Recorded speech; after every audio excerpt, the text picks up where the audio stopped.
जय सेवत नर होत हैं, भव सागर से पार। गुरा जी के सिमरन मात्र से, नाशत विघ्न अनंत। ताते सर्व आरंभ में, ध्यावत हैं सब संत। ताते सर्व आरंभ में, ध्यावत हैं सब संत। बोलो जयकारा, बोल मेरे श्री गुरु महाराज की जय। कई बार कुछ ऐसा सुनने में आ जाता है, कोई कहानी या कोई दृष्टांत, तो वो मन को अंदर तक छू जाता है। ऐसी ही एक छोटी सी कहानी है जो आज मैं आपके साथ शेयर करना चाहता हूँ। शायद आपने भी सोशल मीडिया के किसी प्लेटफॉर्म पे उसको श्रवण किया होगा। अचानक से डोरबेल बजती है और जो ये नरेट कर रहा है ना ये स्टोरी को, वो उसमें स्वयं को फिट करता है कि मैं उठकर दरवाज़ा खोलता हूँ और सामने एक अनजान व्यक्ति खड़ा है और मैं उससे पूछता हूँ कि आप कौन हो। तो वो बड़े ही मुस्कुराते हुए ये जवाब देता है कि मैं भगवान। तो वो पूछता है कौन भगवान। तो वो व्यक्ति उसको जवाब देता है कि जिसे तुम रोज याद करते हो मैं वही हूँ। अब मन में शंका भी है, उत्सुकता भी है। सभी पर काबू करके उसको अंदर लाकर बिठाया, पानी वगैरह पिलाया और फिर अपनी शंका का समाधान भी चाहता है। तो फिर उसकी मनोदशा समझकर वह व्यक्ति जो कि सच में ही भगवान थे उसको कहते हैं कि मैं भगवान हूँ, आज से मैं आपके साथ ही रहूँगा। मैं केवल आपको ही दिखाई दूंगा और मेरी बातें जो हम आपस में करेंगे वो और कोई नहीं सुन सकेगा। तो मन में एक खुशी सी भर जाती है कि अगर अचानक से हमारे साथ ऐसा हो जाए तो हम हर वक्त यही तो पुकार करते हैं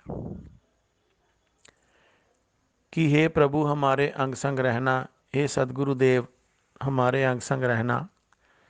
तो जब वो स्वयं ही ऐसी परिस्थिति बन जाती है तो कैसा महसूस होता है। एक बार तो असीम आनंद की अनुभूति होती है कि जिसके दर्शन दीदार की एक झलक पाने के लिए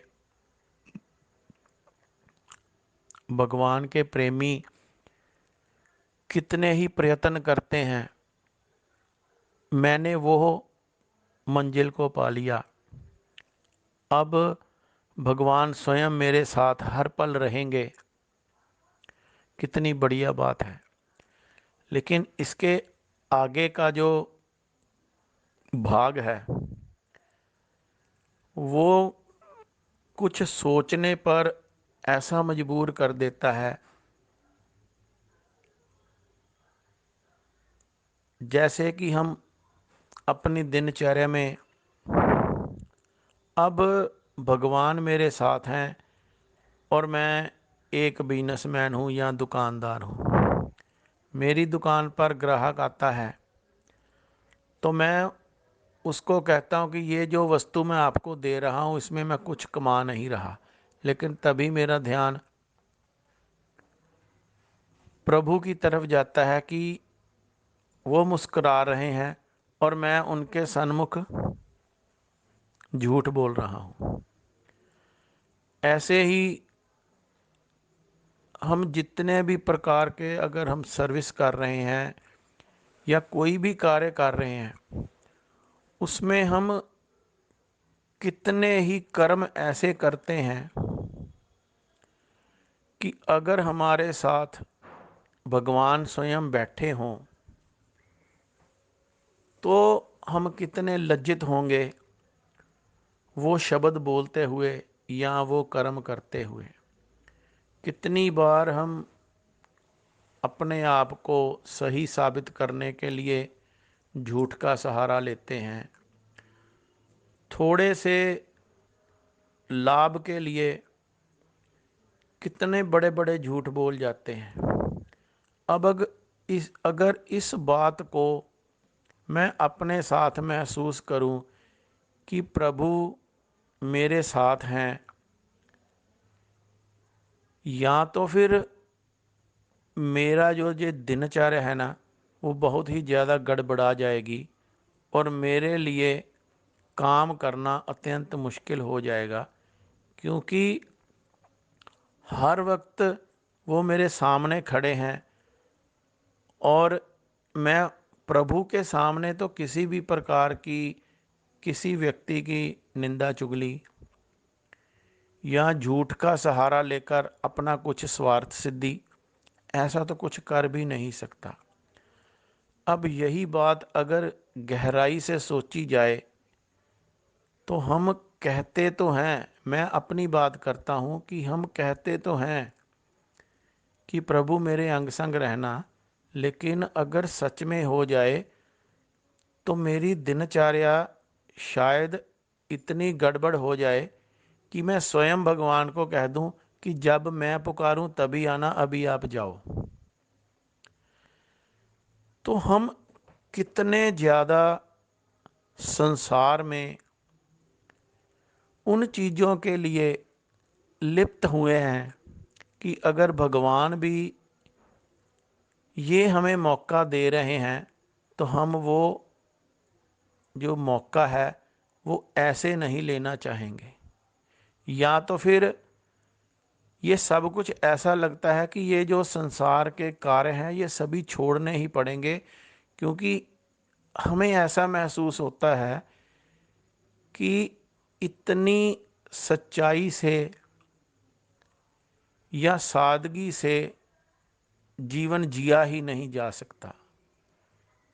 ये हमें, जब हम इन बातों का अवलोकन करते हैं तब हमें पता चलता है कि हम शुरू से ही किस तरह से इस संसार की जो नाशवान वस्तुएं हैं, या हम कह लें कि हमारे जीवन की जो जिंदगी की जीवन यापन करने की पद्धति है, उसमें उस दलदल में हम कितने गहरे तक धंसे हुए हैं कि स्वयं भगवान भी अगर हमें मौका दे तो हम उसकी उंगली थामना नहीं चाहेंगे, क्योंकि इतना हम पर उन सब झूठ और फरेब का प्रभाव है कि हम सोच ही नहीं सकते कि हम ऐसी जिंदगी व्यतीत भी कर सकते हैं।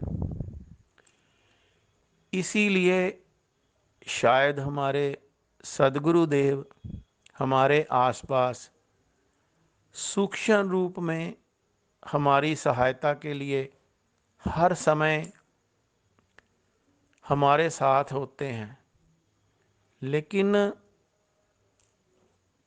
ये जो हमारी संसारिक जो हम जीवन व्यतीत कर रहे हैं उसमें हम इसका आभास नहीं करते। थोड़ी देर के लिए मैंने ये कोशिश की थी कि मैं ऐसा समझूं कि प्रभु मेरे साथ हैं, क्योंकि उस जो छोटी सी कहानी ने ना मुझे अंदर तक झकझोर दिया था। लेकिन मैं ज़्यादा देर तक उस स्थिति में रह नहीं सका। तो ये एक मुझे पैरामीटर लगा अपने आप को मैयर करने का कि मैं कितना प्रभु का सामीप्य चाहता हूँ। वहाँ पर भी मुझे लगा कि मैं स्वार्थ में हूँ। मैं तो यही चाहता हूँ कि जब मैं आवाज़ लगाऊँ तब आ जाना, और जब मैं आवाज़ ना लगाऊँ तो कोई बात नहीं, मैं अपने आप मैनेज कर लूँगा। यही दूसरे शब्दों में बात बनती है। लेकिन हमारे सदगुरुदेव हर समय अपने सेवकों की इतनी देखभाल करते हैं। एक श्री लीला श्री श्री 108 श्री पंचम पातशाही जी की महात्मा जी ने सुनाई कि व्यास पूजा का पर्व था और सदगुरुदेव अपने जो उनका रूम है उसके बाहर ऊपर छत पर टहल रहे थे। तो संगत बड़े ही उल्लास से श्री अनंतपुर दरबार में आ रही थी और बड़े खुशी से जैसे उछलते कूदते, जैसे छोटे होते बचपन में नानके घर जाते हैं ना, ऐसे संगत आ रही थी। तो सदगुरुदेव बहुत प्रसन्न थे। तो महात्मा जी जो साथ में गुरु महाराज जी के साथ थे, उन्होंने सदगुरुदेव को मुस्कुराते हुए देखा और पूछा कि आज आप बहुत दयाल मौज में हो। हाथ जोड़कर शीश झुकाया और पूछा कि इसका कारण बतलाएं। तो श्री सदगुरुदेव जी ने उनको बताया कि देखो कितने बेफिक्रे होकर और कितने आनंद में संगत यहाँ पर आ रही है। ये इतने बेफिक्र इसलिए हैं कि हम हर वक्त अपने गुरुमुखों का ध्यान रखते हैं। तो महात्मा जी ने सदगुरुदेव के प्रति नतमस्तक हुए और कहा कि प्रभु ये सब आपकी कृपा है कि आप हम जैसे जीवों का इतना ध्यान रखते हो। तो उसके आगे सदगुरुदेव फरमाते हैं कि ये जानते हो कि हमारा ध्यान कौन रखता है। हम तो इनका ध्यान रखते हैं, लेकिन हमारा ध्यान कौन रखता है? हमारा ध्यान श्री परमहंस दयाल जी रखते हैं। हमारी रक्षा श्री परमहंस दयाल जी करते हैं। तो ये जो हमें जिस दरबार की शरणागत प्राप्त हुई है और इतने दयालु पल पल हमारी संभाल करने वाले सदगुरुदेव हमें मिले हैं, तो फिर ये तो हमारे अहोभाग्य हैं। और ये एक जो छोटा सा हमारा फर्ज है, जो सदगुरुदेव का आदेश है, उसका पूर्ण करना है। इतना ही तो वो चाहते हैं कि जो हमारे कल्याण के लिए सदगुरुदेव ने जो हमें नियम बताए हैं, श्री आरती पूजा, सत्संग सेवा, सुमिरन, दर्शन, ध्यान, और इसके साथ ही हमें ये वरदान दे दिया है कि जो भी गुरुमुख इन नियमों की पालना करेगा उसका दोनों लोकों में हम सहाय हैं। तो ऐसे दयालु, ऐसे कृपालु और कण कण में विराजमान श्री सदगुरुदेव की छत्र छाया में हम अपना जीवन व्यतीत कर रहे हैं। और हमारा ये कर्तव्य है कि जो भी आदेश सदगुरुदेव के मुखारविंद से हमें मिलता है उसको आंखें मूंद कर उसका पालन करना चाहिए। और जैसा कि आजकल हर सत्संग में श्री हुजूर गुरु महाराज जी भी अपने मुखारबिंद से हमें 2 घंटे का भजन अभ्यास करने का जो आदेश देते हैं उस आदेश पर भी पूर्ण रूप से खरे उतरने का प्रयत्न करना चाहिए।